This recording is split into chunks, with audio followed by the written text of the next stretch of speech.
ঈমান বাঁচানোর জন্য করণীয় কি? আমল কবুল হোক সেজন্য করণীয় কি?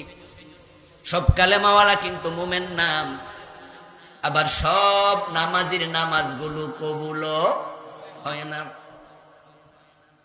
মসজিদে গিয়ে আল্লাহর সেজদা দেয়, দরবারে যায় পীরের পায়ে সেজদা মারে, এমন লোক বাংলাদেশে আছে না নাই? এটা মুমিন না মুশরিক? জোরে বলেন, মুমিন না মুশরিক? 5 ওয়াক্ত নামাজ পড়ে সুদে টাকা লাগাইয়া রাখছে এমন লোক আছে না নাই? নামাজ রোজা হজ যাকাত বড় সুন্দর, কিন্তু বেদাতের সাথে উষ্টে পৃষ্ঠে জড়িয়ে আছে, ডাইরেক্ট বেদাত প্রচার করে এমন নামাজি আছে না নাই?